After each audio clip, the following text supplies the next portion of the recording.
আমার মা না হয়ে তুমি আর কারো মা হলে? ভাবছো তোমায় চিনতেম না, যেতেম না ওই কোলে?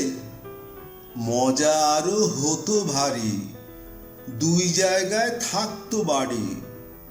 আমি থাকতেম এই গাঁয়েতে, তুমি পারের গাঁয়ে। এইখানেতে দিনের বেলা যা কিছু সব হতো খেলা। দিন ফুরলেই তোমার কাছে পেরিয়ে যেতেম নায়ে।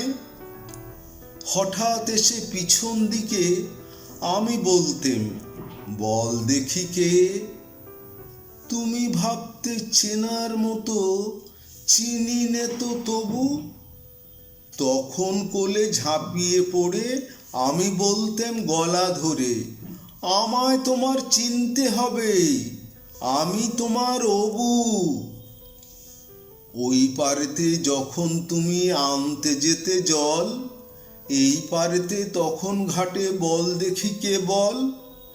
কাগজ গড়া নৌকোটিকে ভাসিয়ে দিতেম তোমার দিকে, যদি গিয়ে পৌঁছতো সে বুঝতে কিসে কার। সাঁতার আমি শিখি নিজে, নইলে আমি যেতেম নিজে। আমার পারের থেকে আমি যেতেম তোমার পার। মায়ের পারে অবুর পারে থাকতো তফাৎ, কেউ তো কারে ধরতে গিয়ে পেত নাকো, রইতো না একসাথে।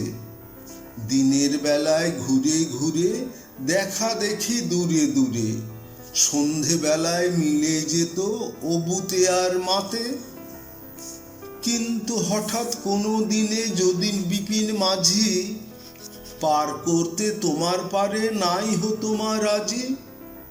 ঘরে তোমার প্রদীপ জেলে, ছাতের পরে মাদুর মেলে বসতে তুমি, পায়ের কাছে বসতো ক্ষান্ত বুড়ি। উঠতো তারা সাত ভাইয়েতে, ডাকতো শেয়াল ধানের খেতে। উড়ো ছায়ার মতো বাদুড় কোথায় যেত উড়ি। তখন কি মা দেরি দেখে ভয় পেতে না থেকে থেকে? পার হয়ে মা আসতে হতো অবু যেথায় আছে। তখন কি আর ছাড়া পেতে, দিতেম কি আর ফিরে যেতে? ধরা পড়তো মায়ের ওপার অবুর পারের কাছে।